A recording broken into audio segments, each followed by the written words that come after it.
আলহামদুলিল্লাহি রাব্বিল আলামিন ওয়াসসালাতু ওয়াসসালামু আলা আশরাফিল আমবিয়া ওয়াল মুরসালিন ওয়া আলা আলিহি ওয়া আসহাবিহি আজমাইন।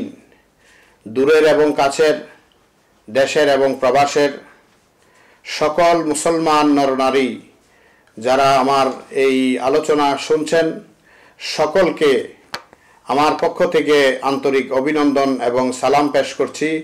আসসালামু আলাইকুম ওয়া রাহমাতুল্লাহি ওয়া বারাকাতুহু। আশা করছি আপনারা সকলে ভালো আছেন। আলহামদুলিল্লাহ, আমিও আল্লাহ পাকের মেহেরবানিতে ভালো আছি। আমি আজকে মহিমান্বিত রামাদান মাসের রোজার তাৎপর্য ও ফজিলত সম্পর্কে আপনাদের সামনে দুটি আলোচনা করব ইনশাআল্লাহ। মাহে রামাদানের পরিচয়। আরবি তথা চন্দ্র মাসের একটি মাসের নাম রামাদান, যা বাংলা ভাষায় এই মাসকে রমজানের মাস বলা হয়। এটি শাবান ও শাওয়াল মাসের মধ্যবর্তী মাসকে রমজান মাস বলা হয়। সকল মুসলিম নরনারীদের জন্য এ মাসের সিয়াম ও রোজা পালন করা ফরজ। আল্লাহ পাক রব্বুল আলামিন সকল বালেগ বালেগা নর এবং নারী সকলের উপর মাহে রামাদানুল মুবারকের রোজাকে ফরজ করেছেন। অন্যান্য আরবি মাসের মতো এটিও 29 বা 30 দিনের মাস হয়ে থাকে। আরবিতে রামাদান শব্দটি মূলত মূল ধাতু হচ্ছে রামাদ, যার অর্থ হলো উত্তাপ, দহন ও ছাই বর্মে পরিণত হওয়া। কেননা রোজা রাখার দরুন ক্ষুধা পিপাসার তীব্র জ্বালায় রোজাদারদের উদর জ্বলতে থাকে। এই দহন ও কষ্ট বুঝাবার জন্য আরবি ভাষায় বলা হয়ে থাকে রামাদান। রামাদান মাসের তাৎপর্য অত্যন্ত গুরুত্বপূর্ণ। ক্ষুধা পিপাসার কি জ্বালা, ক্ষুধার্ত থাকার কি জ্বালা, ক্ষুধার কি জ্বালা তা রোজার মাসে মর্মে মর্মে অনুভব করে বলেই রোজার মাসটির নাম আল্লাহ সুবহানাহু ওয়া তাআলা রামাদান রেখেছেন। সূর্য তাপ যতই তীব্র হয় রোজাদারদের ক্ষুধার তৃষ্ণার জ্বালা ততই বাড়তে থাকে। মোট কথা, পুরা রমজান মাসটাই হলো জ্বলন ও তীব্র দহনের একটি মাস, সাধনার মাস, উপবাসের মাস, ইবাদতের মাস, আল্লাহকে রাজি এবং খুশি করার মাস, নিজের গুনাহ মাফ করার মাস, নিজেকে কল্যাণময় আল্লাহর কাছে নিজেকে আল্লাহর প্রিয় বান্দা হিসেবে উপস্থাপন করার একটি মাস, যে মাসটির নাম হলো রামাদানুল মুবারক। এছাড়াও এই মাসে রোজাদারগণ যে সকল নেক আমল করে থাকে তার পূর্ববর্তী গুনাহসমূহকে জ্বালিয়ে পুড়িয়ে ছারখার করে দেয়। যেমন হাদিস শরীফে এসেছে, কোন বিশেষজ্ঞ এই মাসটির নাম রামাদান রাখার কারণ এভাবে বিশ্লেষণ করেছেন যে এই মাসে মুমিন মুসলমানদের হৃদয়ে মন থেকে নেক আমল করা,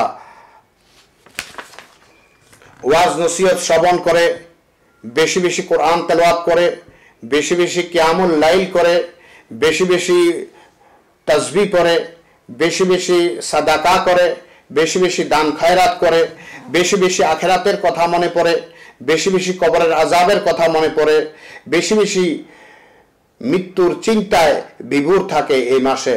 একদল বিশেষজ্ঞ ও অভিমত ব্যক্ত করেছেন যে আরবি 12 মাসের নাম নির্ধারণকালে যে সময়টিতে সূর্য তাপ তীব্র হতে তীব্রতর হওয়ার দরুন দহন ও জ্বলন বেশি মাত্রায় বৃদ্ধি পেয়েছিল, সেই মাসটির নামকরণ করা হয়েছে রামাদান মাস। রামাদানের ফজিলত। মাহে রামাদানের ফজিলত অপরিসীম, অসংখ্য, অগণিত। বছরের 12 মাসের মধ্যে শ্রেষ্ঠ মাসের নাম হলো রামাদান মাস। এই মাসে আল্লাহ পাক রহমত দিয়েছেন, এই মাসে আল্লাহ পাক মাগফিরাত দিয়েছেন, জাহান্নামের আগুন থেকে বাঁচার জন্য সুযোগ করে দিয়েছেন। এই মাসে মহাগ্রন্থ আল কোরআন নাজিল হয়েছে। মানব জাতির মুক্তির দিশারি এবং পথ নির্দেশক হিসাবে আল কোরআন আল্লাহ পাক সুবহানাহু ওয়া তাআলা আল্লাহর বান্দাদের উপর নাজিল করেছেন। আবু হুরায়রা রাদিয়াল্লাহু তাআলা আনহু থেকে বর্ণিত, তিনি বলেন, রাসূল পাক সাল্লাল্লাহু তাআলা আলাইহি ওয়াসাল্লাম ইরশাদ করেন, ইজা দাখালা শাহরু রমাদান ফতিহাত আবওয়াবুস সামা ওয়া গুল্লিকাত আবওয়াবু জাহান্নামা ওয়া সুলসিলাতি শায়াতিন। যখন মাহে রমাদান মাস আগমন করে তখন জাহান্নামের দরওয়াজাগুলি, জান্নাতের দরওয়াজাগুলি খুলে দেওয়া হয়, জাহান্নামের দরওয়াজাগুলি বন্ধ করে দেওয়া হয় এবং শয়তানকে শৃঙ্খলে আবদ্ধ করা হয়, অর্থাৎ শিকল দিয়ে আবদ্ধ করা হয়। রমাদানুল মুবারকের সিয়াম ইসলামের অন্যতম রোকন এবং একটি গুরুত্বপূর্ণ ফরজ ইবাদত। দ্বিতীয় হিজরিতে রমজানের রোজা ফরজ করা হয়েছে। ফলে রাসূল পাক সাল্লাল্লাহু তাআলা আলাইহি সাল্লাম তার ওফাতের পূর্বের 9 বছরই রমজানের সিয়াম পালন করেছেন। মহান আল্লাহ পাক রব্বুল আলামিন আহকামুল হাকিমিন মাহে রমাদানুল মুবারকের গুরুত্ব বয়ান করতে গিয়ে কোরআনে পাকে আল্লাহ পাক ইরশাদ করেন, ইয়া আইয়ুহাল্লাযিনা আমানু কুতিবা আলাইকুমুস সিয়ামু কামা কুতিবা আলাল্লাযিনা মিন ক্বাবলিকুম লাআল্লাকুম তাত্তাকুন। আল্লাহ পাক ইরশাদ করেন, হে ঈমানদারগণ, তোমাদের উপর মাহে রমাদানুল মুবারকের রোজা ফরজ করা হয়েছে যেমনি ভাবে ফরজ করা হয়েছিল তোমাদের পূর্ববর্তী উম্মতের উপর, যাতে তোমরা মুত্তাকি হইতে পারো। অনেক গুরুত্বপূর্ণ একটি আয়াত। আল্লাহ পাক এখানে ইরশাদ করেছেন লাআল্লাকুম তাত্তাকুন, যাতে তোমরা মুত্তাকি হতে পারো, তাকওয়া অর্জন করতে পারো, ফরহেজগারিতা অর্জন করতে পারো। আসুন বন্ধুরা আমার, মুসলিম প্রিয় ভাই ও বোনেরা, আমরা মাহে রমাদানুল মুবারককে যথাযথভাবে সম্মান করি, মাহে রমাদানুল মুবারকের যথাযথভাবে ইজ্জত করি। যেই রমাদানুল মুবারকে আপনি ইবাদত করার কারণে আপনার পূর্ববর্তী দিনের গুনাহগুলি মাফ হওয়ার অসংখ্য অগণিত সুযোগ রয়েছে। আমরা এই সুযোগকে হাতছাড়া করব না, আমরা এই সুযোগকে অবহেলায় কাটিয়ে দিব না। আসুন প্রিয় বন্ধুরা, প্রিয় ভাই ও বোনেরা, আমরা মাহে